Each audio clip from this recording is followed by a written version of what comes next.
The Night Manager. It's already, it's TV and it's a little older, but not that much older. So 2016. 2016. 10 years old, 9 years old. Yeah. And for no reason whatsoever, it landed from my hand into your hands, and then you said, "Hey," and then I took it back and I went, "Hey, good show." And we. Yeah, this is the whole review. Good show, done, bye. I think there's more to be said about it. just a little bit, and you will know by the end of the video how much more little bit we had to say about this. I watched it because Tom Hiddleston.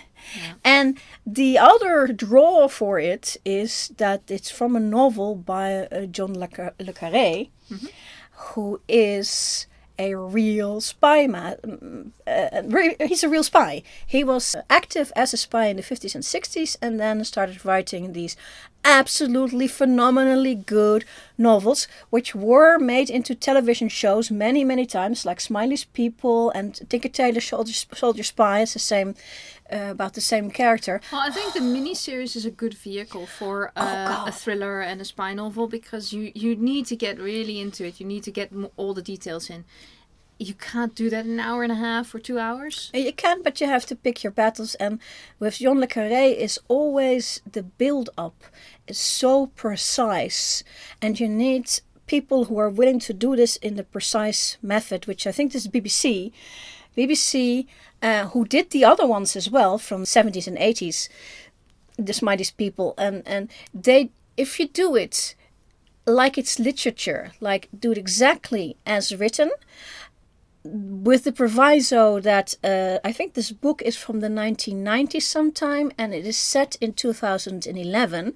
So they did a little update on the political and maybe some tech. But as long as you do that faithfully and lovingly and not mess with the story, you can do that. And I think they did it very seamlessly. You wouldn't notice if you didn't know that the book was older, then you wouldn't notice. Well, a notable difference is Angela Burr was actually, that character was male. So them deciding to make it a woman, I think it's just absolutely spot on. Because she is, and of course we got Olivia Colman as Angela Burr, and she does an absolute straight up good job. She is believable in that she's like very normal and also a spy. And it's like she understands everything and she's reacting like a normal person. Yeah.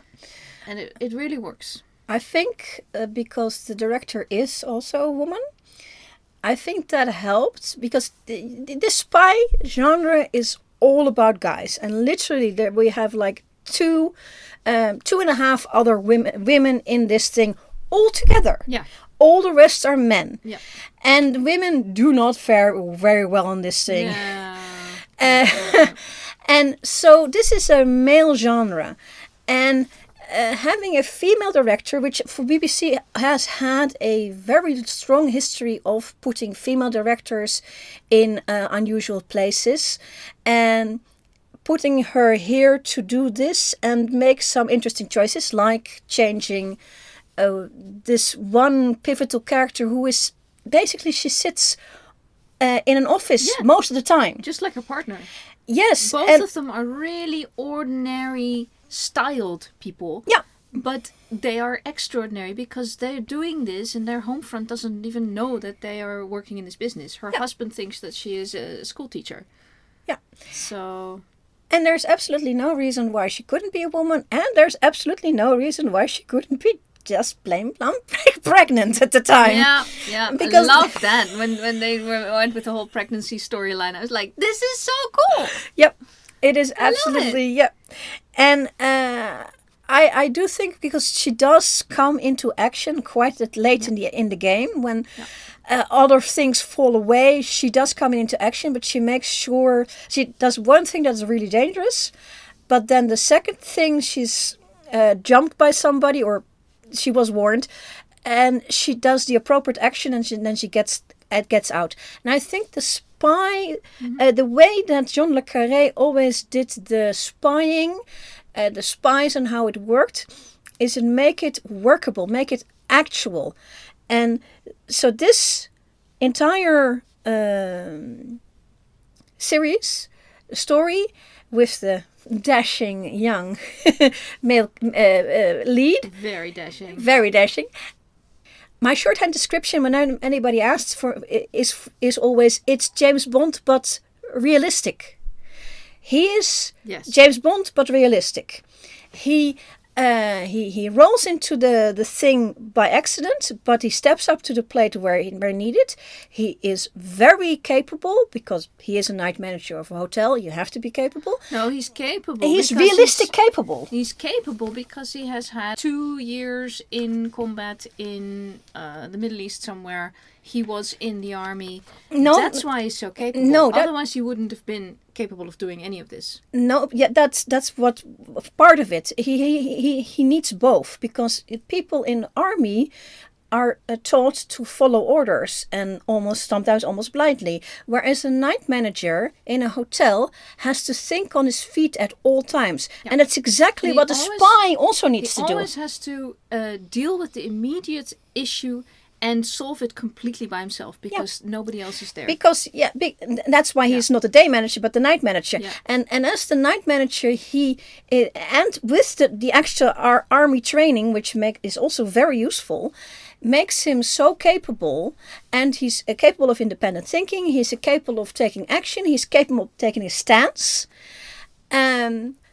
Also capable of making mistakes, which also happen, but that's also human. And in actual spy business space, he ever made a mistake. The mistake that he made was to take the phone and to make photographs on that phone. And I was like, he's so going to go down for that. And that wasn't actually found out. That wasn't the thing that tripped him up. But that was a mistake in storytelling. Mistake is much. No, the mistake I'm making is not a storytelling mistake, but the mistake he makes is very early on when the late Egyptian lady gives him those documents to keep. He makes an extra copy of them and sends them to someone, and that's not a mistake. It was a mistake. He did that on purpose. Yes, but whether or not that was a good plan is different. But but he wasn't. The mistake is not doing it, and the consequences of that. The mistake was that he wasn't quite cognizant of what it might do to the lady.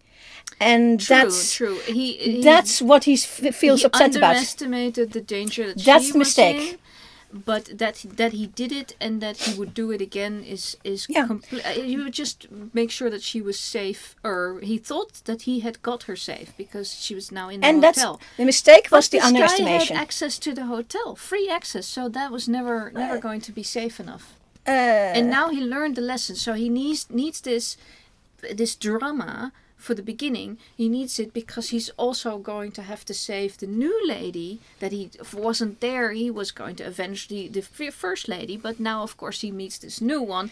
And I'm going, for a guy who never sleeps with anybody, he sleeps with everybody. So it's a bit slutty in that respect. Did you notice that he was married before? Because Roper actually says it. Mm-hmm. When I look through his file, he was married before. I don't remember how it actually ended, but it's not his first lady. I understand why the first lady, I want to say Sarah? Sophie. Sophie slept with him. I understand that because she needed to make sure that he was all invested, and that she pegged him for, okay, if I sleep with him, then he's not somebody who sleeps around. I was just a little bit joking just now, saying that he's very slutty. On the whole, he doesn't. No. He wasn't very slutty. He's not actually given to be persuaded by pretty women here or there. But he did go all in for Sophie, and then she gets killed.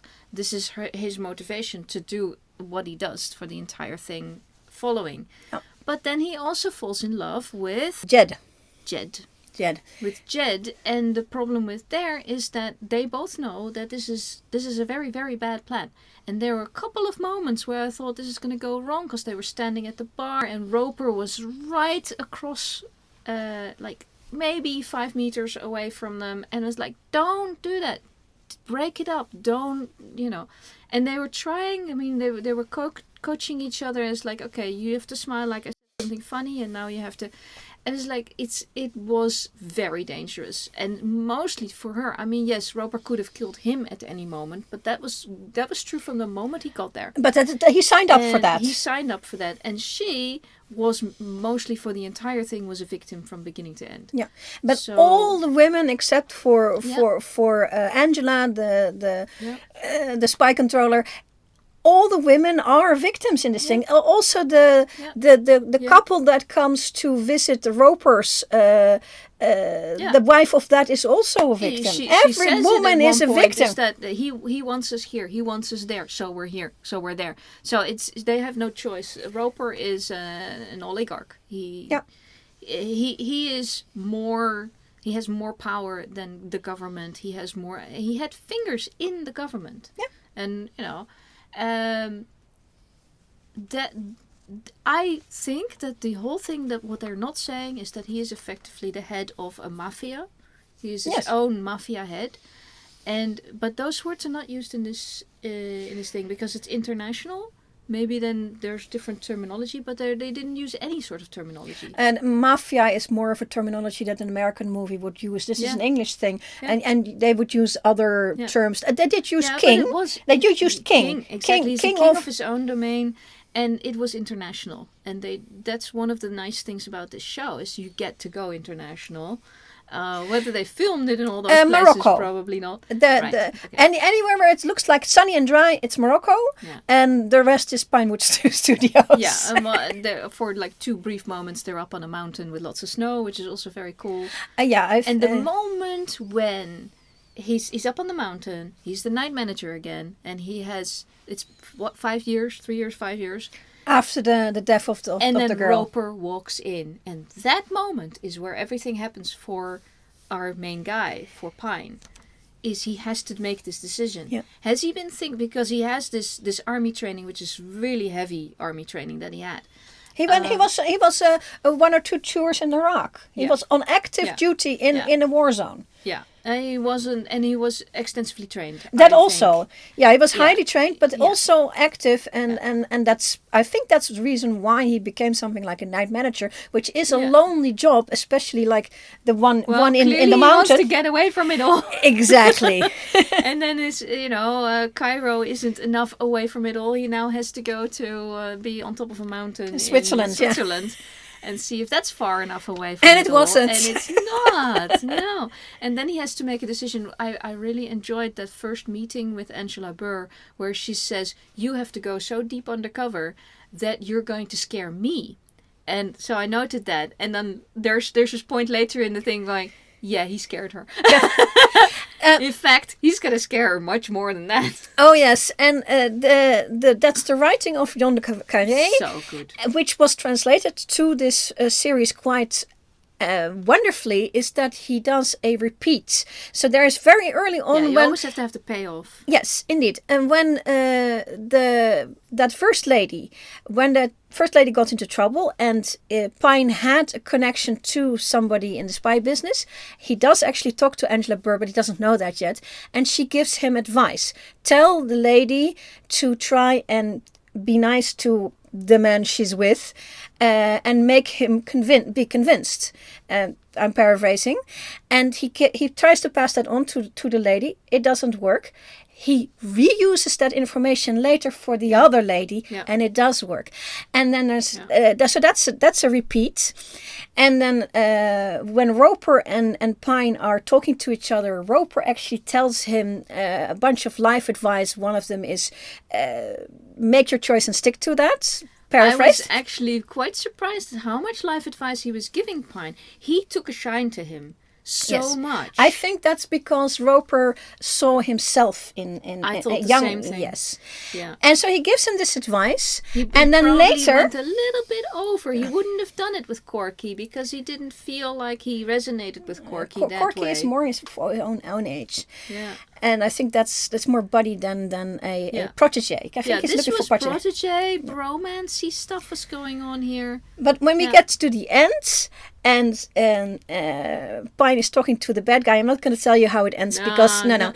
But he gives that advice at this person as well. He repeats it. So you get a couple of times where these things are repeated, and it's so good. He is all listening the entire time. He says little. Yeah, you only have to say something to him half a time, and he gets it, and he gets on with it. And this is what makes him so smart. This is why I have that James Bond feel about him, because he has that professionalism that you need for a master spy. Absolutely. And but he was an anti-hero because he didn't sign up for this. But he got out of the army. He got out of all of this. But that's the realism. The realisticness of spying is not that you get the actual James Bond types who want to do this. You get people like these who are found themselves in a situation where they say, okay, no, I don't want to do this. I want to do something else. Here, I'm going to walk to this person and give them these papers, and come hell or high water, I don't care. Yeah. Because I'm done. I don't want to do this. And most spies and spy situations in real life are going to be like that. Yeah. There's and they had a scene with Angela Burr where she actually explains the moment where she realized she couldn't walk away anymore. Yeah. She had to go into the spy business. And there's the other fellow. I mean, another repeat is that there's this lawyer guy who had a daughter, and then Roper got involved. I don't think something happened. We never know what. But the daughter ends up killing herself. And this lawyer guy, he was into it until that moment, and then he has an epiphany. I don't want to do this anymore. And he got out. Yeah. Or Some people actually do get out here, which is unusual. They don't all get killed. There's like a rather active murder on the part of Pine, which I was surprised to see. And I was like, surely he didn't. Oh, I guess he did. So interestingly, it's not the kind of hero where he gets away squeaky clean. He does it. He knows he did it. Okay, the person he killed was pretty. Both of them. Yeah, both of them indeed. There's two of them actually. So by the time the second one, I wasn't surprised anymore. But the first one, I was like, oh, he's going there, because I was going in with like, would he actually kill Roper? Would he go as far as killing Roper? I think so. And I think so too. But remember, he was an active soldier. Yeah. He knows when there's a line in the sand. And that's where I said, okay, this book is from the 1990s, and the film is from the 2011 to 2016. The Pine in the book would have been in the Gulf Wars, and I think they had some personal combat there. Whereas in the wars after 9/11, I think it's mostly remote stuff and cleaning up stuff. So he would have been less likely to have murdered somebody. Yeah, but it still could have happened. He was special trained. I think we either infer that from it or they say it, but he had special training. But I think so I think it is more likely for him to be ready to murder somebody or beat them to death, basically, because it's not James Bond. There's a water thing, you know. In the people he chooses that he actually. Oh, he was so right. Yeah, and nobody cares. But yeah, I was wondering, is he gonna kill Roper? How far will he let Roper go with Jed? Because Jed's position is completely untenable. Yeah. And that's the problem with women. You can't actually be a woman in these stories, because you're immediately a piece of meat. Yeah. I think that somebody like Pine, and this is why he took quite some convincing. Life convinced him to actually do this, is because he does realize that if you're going to do it, you'd better do it properly. And then when he was faced with Roper in person, because there was some stuff he heard about Roper before, but then he got to be around Roper, it just re-emphasized that he, if you're going to do this, he might have ended having to kill Roper. Yeah, because he was the only one in. And that's the problem with deep cover, is that there is nobody who's going to save you. At some point, he loses touch with Angela. There's no way to contact each other. This goes on for a very long time. And there is no telling that he will ever regain contact with her. Yeah. He has to keep going. He may have just as well been given up, and at some point from the side of the MI5 or MI6, they pretty much did give up on him because they thought he was dead. Or turned. Yeah, or turned. Either way, they would basically wash their hands off him, and he was in that position from the moment he got in. Yeah. He had nobody to turn to, and so he would have to make every decision himself. Yeah, and I think he does know it, and that's why he keeps his mouth shut mostly. And I think he was aware. So he because Angela was a little worried he's going in a little bit more blind than he ought to be, but I think he was largely aware what he was doing, that nothing was guaranteed, that he may end up very well dead in a grave with another adamant man's name on it. That's the other thing that he signed up for is, okay, he may have to kill Roper. That's he wouldn't have a problem with that. He may not get out alive himself. Yeah. Because he's all the way, by the end they're all the way in, I believe, Turkey, just over the border, just not over the border with other countries. And it's like, does he know if he's ever going to get away? Maybe he will die in the desert. Maybe they will kill him outright. Roper was certainly going to. Yes. And I think in the, not giving away stuff, I think one of the things that he didn't... that Roper didn't kill him immediately when he started suspecting who Pine was, is that because of that bromance that he started, because he did see a little too much of himself, and then he was a little charmed by Pine. He's like, oh, such a nice up-and-coming young man, and he gave him a little too much power. Yeah. And guess what? Yes. Shouldn't have done that. Lovely cliffhanger.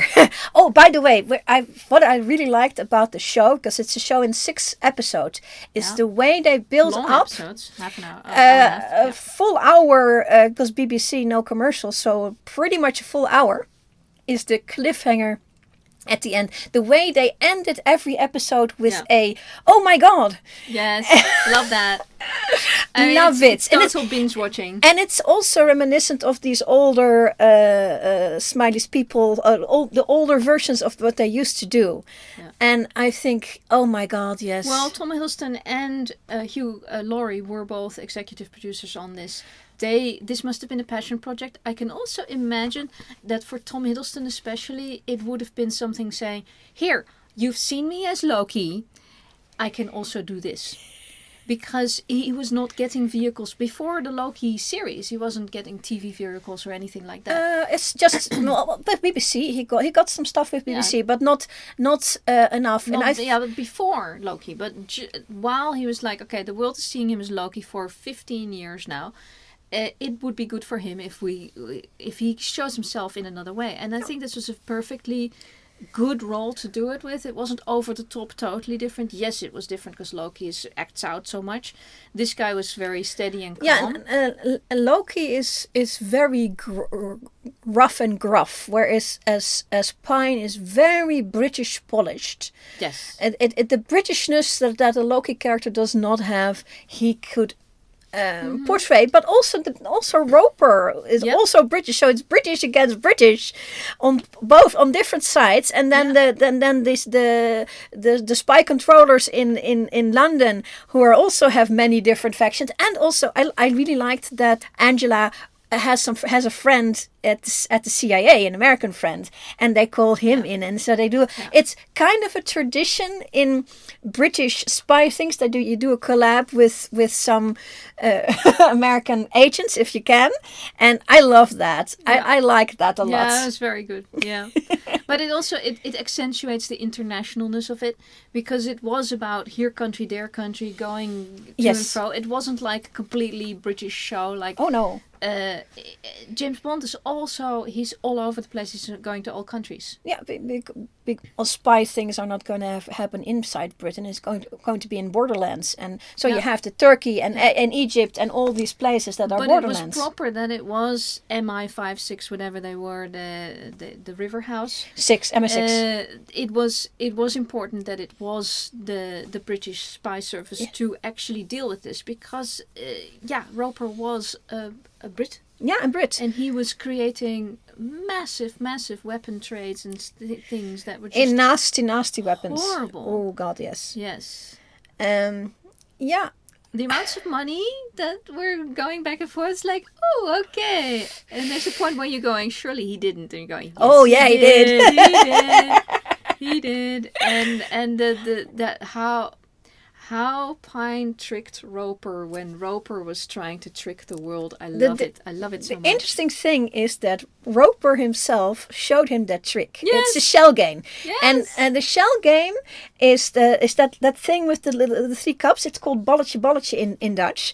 The 3 cups and a little ball, and sometimes you have like cards. If you ever see anybody do the shell game in front of you, walk the other way. It's a scam. Every single bloody time, and Roper even says it to Pine, and he shows it when at the children's party. And then later, Pine can do a little turnaround on that. Yes, and I think you can only do that at that level if you're willing to die for cause. Oh God, yes. Because his head was on the block so much on this entire thing. He knew he was going to be dead next after he'd done his thing. I was surprised at the end that he was still standing, but I heard something about a season 2, so I was like, there is a notice for 2025, and on Tom Hiddleston has been is on it. Hugh Laurie is not so far. Okay, because that was a question.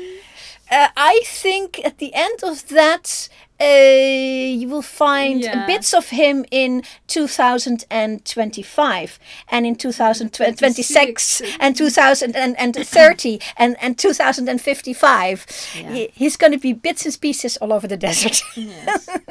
No. Yeah. The whole thing was so clever. Yeah, I actually wouldn't even mind if they said, "Oh, we want to do another," because I would think they would pick another John le Carré book to do, maybe write Pine into it because the Pine character is a kind of a Angela Burr. You can write them both. You can write them back in, and you know what? Just ask Hugh Laurie and make him play somebody else. I don't care if he's not even the same guy. He's wonderful altogether, but it's also fine if it's somebody else. But I think they're going to actually do it, because if you see an announcement on IMDb, it doesn't actually mean that you will get something. It just means there is a plan. Somebody's working on it, and I hope so. I mean, it's been 15 years. It's been 10 years. 10 now. years, I thought, yeah. I don't know what Hiddleston has on the books for his other stuff, so I'm happy to see him in this. I think miniseries really rock. It's just such a good vehicle to do a proper story in. Yeah. So it has my vote. And mine. And that's my opinion. And my opinion. And we're sticking to it.